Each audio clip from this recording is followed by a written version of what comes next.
Palado namin ang Avatar Fire and Ash sa lahat ng premium formats na meron. 4DX, IMAX, and ScreenX. So sa tatlong to, ano nga bang pinakamaganda? I'm Roy, I'm Angela. I'm Smash. and welcome to the Cinegeek Stand and Talk. Kakalabas lang naming manood ng Avatar Fire and Ash in 4DX.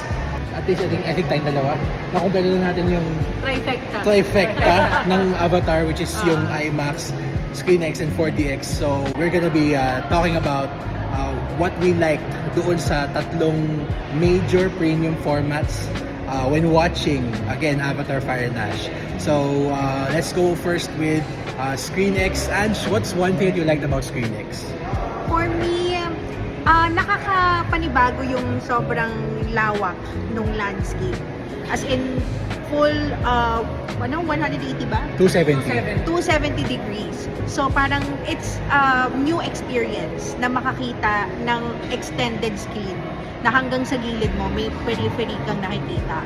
Yun yung para sa akin one thing about ScreenX. Actually, the same. If I'm gonna be quite honest, of all the premium formats ng Avatar Fire and Ash, ito yung for me weakest, yung ScreenX. Kasi para siyang, it's just a peripheral vision, pero it adds actually nothing to the experience. If anything pa nga medyo detracting siya kasi yung gilid, yung peripheral vision screens are not HD or hindi high-res yung lumalabas na image. So, I mean, if you're curious, you still gotta go and see it in ScreenX kasi I think there are films naman that, are okay sa ScreenX. Yan. Next is IMAX. Start natin kay Smash. What's one thing you loved about IMAX? Like unbelievable ang IMAX format, especially IMAX 3D. It feels surreal, it feels larger than life. Anong ibig sabihin nun? There are many times in the film that I feel like ako yung lumilipad. Tapos I feel that I'm the long dun sa film. Ako mismo yung naglalakad dun sa forest scene. Ako yung lumalangoy talaga. So that's how immersive IMAX 3D is.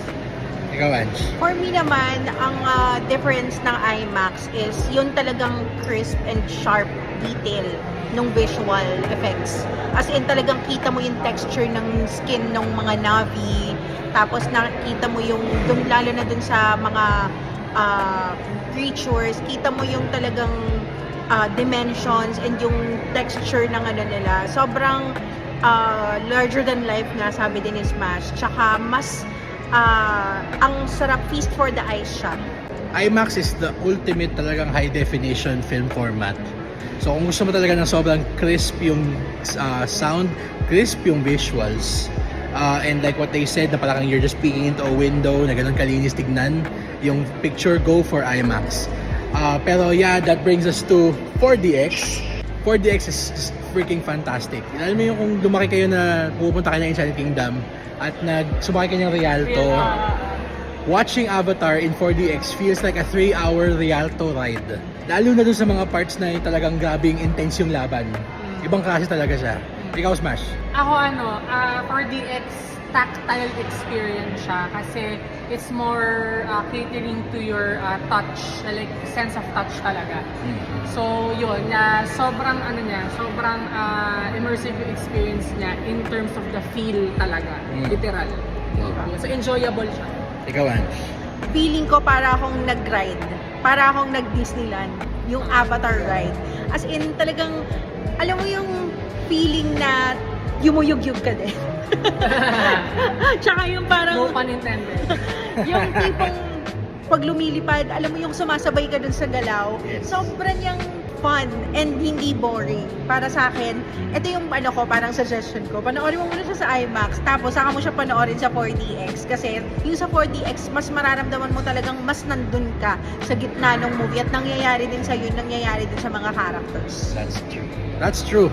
Actually, all of them have their strengths.